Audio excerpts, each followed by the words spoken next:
Fazer este vídeo já é em si mesmo provavelmente a coisa mais portuguesa de sempre. Juntamos-nos todos em eventos como o lançamento do primeiro videojogo português para Game Boy. A recente democratização do acesso à tecnologia que possibilita o desenvolvimento de jogos abre algumas possibilidades interessantes para um mercado pequeno como Portugal.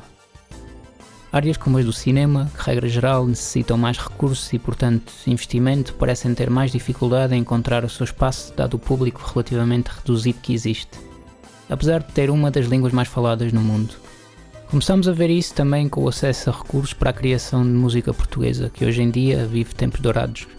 O desenvolvimento de jogos, regra geral, também por muito tempo necessitou bastantes recursos. Não só isso, mas também fazer obras que dialoguem com a cultura local torna-se um fator de risco com retorno baixo. No entanto, isso tem mudado. Hoje em dia assistimos ao crescimento da produção de um tipo de obra sobre o qual não temos grande historial cultural para nos basearmos, não existe exatamente uma identidade estética, ainda que esta se possa basear à falta de melhor, como sempre, outras expressões artísticas como animação, cinema e fotografia. Aqui falo, claro, em influências culturais locais. Como podem os jogos beber da nossa tradição, estendê-la, criticá-la, reclamá-la para o digital e contar histórias com ela e sobre ela? Continua a ser difícil fazer um jogo que tenha uma identidade cultural que apele mais a um público local, mas o risco de o fazer é também mais pequeno. Ainda que esteja longe de ser um mar de rosas, o desenvolvimento de jogos já permite obras feitas por apenas uma pessoa que possa explorar todas as vertentes artísticas que convergem num jogo de forma autónoma. É claro que os criadores necessitam ter algo em troca e poder fazer render a sua obra para viverem, mas assistimos nos últimos tempos às primeiras obras que se aproximam de forma mais explícita de nós, a nível estético ou cultural, e que não têm medo de falar para um público mais reduzido. Por outro lado, parece haver uma abertura noutros sítios para explorar culturas novas, talvez pelo cansaço de uma indústria cultural mainstream absolutamente falida de ideias e das quais os jogos não escapam. E talvez isso possa também contribuir para uma possível explosão cultural digital no país. Existem já jogos produzidos localmente com um estatuto indie muito relevante. No entanto, não se vislumbra neste uma preocupação em explorar temas locais. Por outro lado, já começamos a ter obras mais pequenas que o fazem. Mas que tipo de histórias nos permitem contar os jogos que mais ninguém poderia contar por nós? Que modelos de jogabilidade, que identidades estéticas poderemos construir através deles?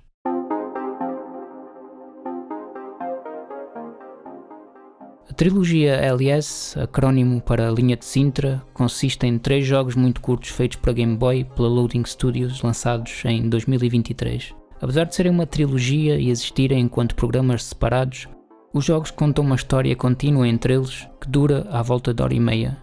Apesar de serem grátis, aqui já notamos uma consequência da maior flexibilidade para lançar jogos hoje em dia. O formato de lançamento, permitindo contar histórias de forma mais contida e episódica, mas mantendo uma continuação. Os jogos reduzem a jogabilidade ao mais elementar, a exploração e o diálogo, com alguns mini-jogos pelo meio. É importante sublinhar a confiança para fazer jogos assim e resistir à busca pelo loop de gameplay que domina as obras mais viradas para entretenimento. Aqui também somos entretidos, mas a história que o jogo se propõe a contar, apesar de cómica, traz consigo uma sátira e explora as idiosincrasias e problemas das periferias de Lisboa e da cultura pop portuguesa no geral, através de desafios de uma mãe solteira e da sua filha. Um dos elementos centrais da narrativa é focado nos delírios de grandeza de Ronaldo, que escraviza pessoas na sua fábrica de travesseiros e que tenta criar uma equipa de futebol composta por clones seus. Outro foca-se na decadência da classe jornalística do país, tornada mais evidente pela CMTV. Esta crítica a uma modernidade portuguesa neste formato lembra bastante Earthbound, e esta comparação, ainda que injusta, dá-nos também um vislumbre do que é possível fazer a esta escala. Aqui, claro, não é tão desenvolvido contar história através do jogar, embora existam mini-jogos. Por outro lado, isso também não é forçado. O jogo conta a história que quer contar e funciona. Ainda assim, adopta o estilo de mini-jogos, de jogos mais velhos, em que não existe um núcleo claro de onde depois se constroem as mecânicas que se relacionam com ele. Cada mini-jogo funciona por si para contar algo naquele momento, sem que tenha de haver uma coerência que atravesse todo o jogo. Para momentos diferentes, jogabilidades diferentes. Outra leitura que se pode extrair é a de que uma jogabilidade à volta de mini-jogos ajuda a contar a história de pessoas comuns que se desenvencilham no momento com os recursos possíveis. Não há um sistema que apoie o personagem e o faça progredir de forma linear. O jogo rejeita então essa noção de progresso e os personagens recriam-se em cada conflito e desafio que encontram. Tudo se adequa perfeitamente ao formato e é interessante ver que esse formato é abraçado. Os diálogos e as interações entre personagens são caricatas e não pensadas numa perspectiva cinematográfica ou pretenciosa, e é em parte esse exagero que carrega a sátira e a comédia de forma mais competente. Seria impossível atingir o mesmo efeito noutro formato ou com diálogos dobrados, ainda mais sendo um elemento central num jogo em que é pedido mais que observemos e escutemos e menos que participemos. Uma história contida, ainda que incisiva num formato, um jogo de Game Boy, também é pensado para essa escala. Preocupa-se em agrupar elementos da nossa consciência coletiva e começar a ordená-los e pensá-los como experiências jogáveis e que significados podemos extrair dela. É esse um dos grandes sucessos, a contribuição para a construção do imaginário coletivo no meio onde este ainda mal existe. Os elementos estéticos aqui são um pouco mais genéricos, pelo menos ao nível dos cenários. Ainda que se tente recriar locais, nota-se que ainda íamos no início do trajeto para adequar influências visuais reais da realidade portuguesa a uma modelação simplificada como a do Game Boy, o que, com a falta de referências existentes no meio, torna o trabalho mais difícil. No entanto, esse trabalho seria desenvolvido com mais sucesso na outra saga do estúdio, Alentejo.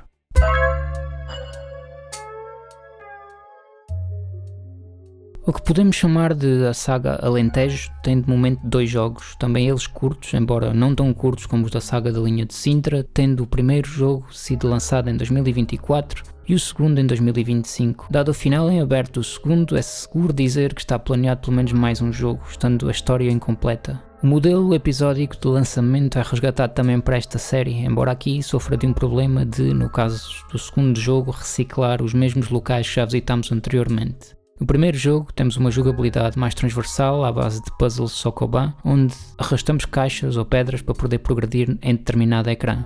Temos também uma componente de ação em que nos esquivamos e disparamos a inimigos. No segundo jogo, além destes elementos, volta à filosofia de minijogos da primeira saga. Dependendo do que o jogo quer contar, adapta o seu gameplay a isso. Cada cena ganha assim uma identidade mais vincada. Aqui, mais uma vez, o formato adequa-se. As caricaturas encontram o seu lugar, onde tudo é simplificado e onde, portanto, temos de exagerar certos elementos para surtir efeito. É difícil não dizer que não é assim que se fala no Alentejo ou que é demasiado caricaturesco, mas dentro da simplificação representativa de um jogo de Game Boy, em que a própria cadência de diálogo pede frases impactantes, quase como punchlines, faz todo o sentido. É difícil não pensar mais uma vez em jogos como, por exemplo, Earthbound. Comparando com a série Alentejo sem lei, uma óbvia influência, é bastante claro que aqui esta forma sai a ganhar. O jogo não pretende ser uma representação da vida real, nem o poderia ser, conta a história de dentro do que lhe é permitido. Tal como na saga da linha de Sintra, é interessante a preocupação em contar histórias de periferias. Já num universo de público reduzido, o foco vira-se para sítios sobre os quais menos histórias se contam. Aqui, transversal a ambas as sagas, é este testemunho de elementos culturais para a posteridade. A nível de elementos visuais, no primeiro jogo da saga, Tinto's Law, há um esforço maior para recriar cenários que possamos facilmente identificar. Os edifícios parecem ter uma escala desproporcional ao que é normal em jogos do género, apontam para algum nível de realismo nas suas proporções. Por um lado, traz ao jogo uma identidade mais vincada, por outro, não é algo comum. Não há aqui uma leitura moral da opção estilística. Na realidade, levanta aqui uma questão para a qual não tenho uma resposta clara, que era a ambição e a potência criativa de levar avante a modelação mais realista, mas limitada dentro do formato, fazendo com que se ganhe o estilo próprio, quer a mestria na adaptação de estética à subtileza de um estilo virtual sem cores e com contagem de pixels reduzidos, abraçando as nuances do sistema, são interessantes. É no segundo jogo que se nota que os cenários já são pensados para o que é um jogo de Game Boy, nas suas proporções, ao mesmo tempo que, no reduzido espaço de manobra, consegue ainda passar a identidade e podemos identificar claramente os rodapés azuis ou amarelos das casas alentejanas. É também no segundo jogo que vemos mais atenção ao detalhe, na animação de elementos dos cenários. Aqui a sátira, mais uma vez, e apesar da comédia, não é subtil. O grande motor da narrativa é a tentativa de derrubar o senhor feudal, que controla a produção de vinho na região. Recordando que temos a fábrica como ambiente hostil no último jogo da saga da linha de Sintra e fazendo um paralelismo, é também resgatada a imagem da mina como ambiente hostil. Um tema universal e que vemos em mais obras, mas que é importante e parte da consciência coletiva da região por motivos históricos, servindo algumas delas de masmorras. Pep, um dos nossos aliados no jogo, alude também ao seu passado difícil enquanto mineiro. Vemos a relação com localidades raianas espanholas, de intercâmbio cultural, material e também de convergência social. E assim ouvimos as pequenas histórias e trechos baseados em elementos culturais reais que o jogo nos vai contando.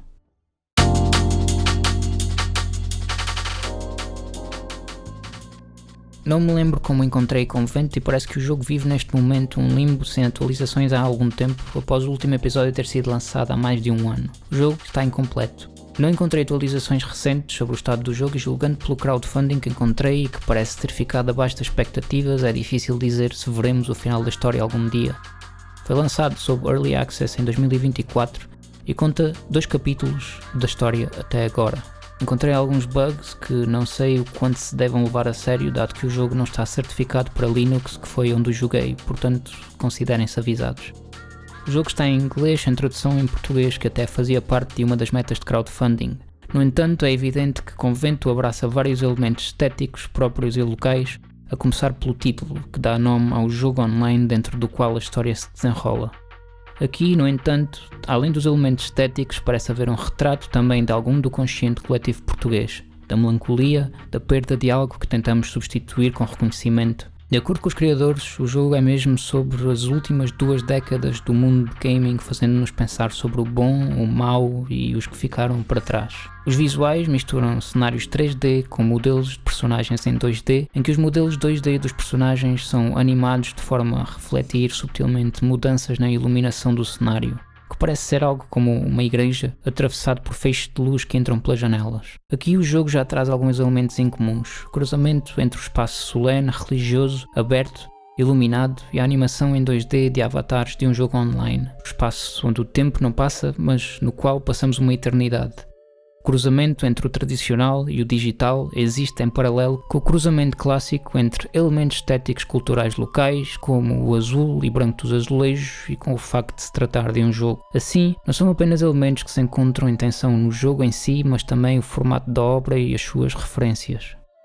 Apesar de o jogo se desenrolar sobretudo em diálogos entre os personagens, a ação é intercalada por momentos em que o jogador é interpelado e em que as ações não parecem ter quaisquer consequências no desenrolar da narrativa. Este contraste é acentuado pela utilização de preto e branco, contrastando com o branco e azul das cenas da narrativa.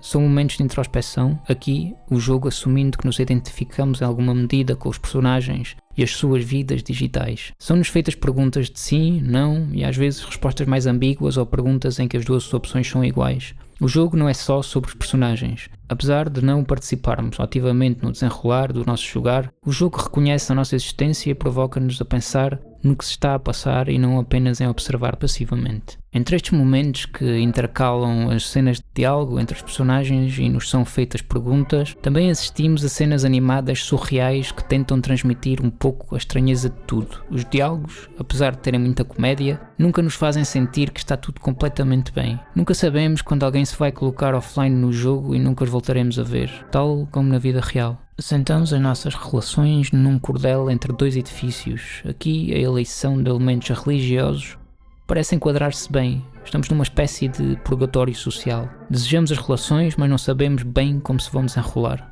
Todo este aspecto melancólico remete também para um consciente coletivo bastante português, o da saudade, claro, mas mais abrangente que isso, a sensação de caminharmos não sabemos muito bem para onde e ainda à espera de um messianismo encarnado normalmente no sebastianismo. O jogo é realmente sobre os que ficaram para trás e que talvez nunca tenhamos sequer conhecido intimamente. Mas as dinâmicas dentro do jogo são próprias desse meio e impossíveis de replicar na realidade.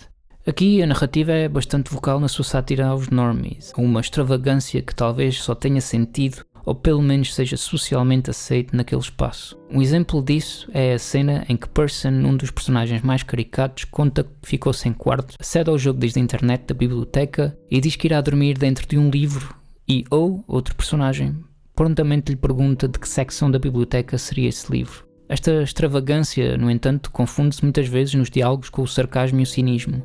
Interessante pensar nestes como uma reação inconsciente ao absurdo da relação que temos naquele ambiente e à nossa completa ignorância, talvez até medo, de que aquele espaço e aquelas pessoas deixarão de existir, mesmo que continuem a existir no mundo real.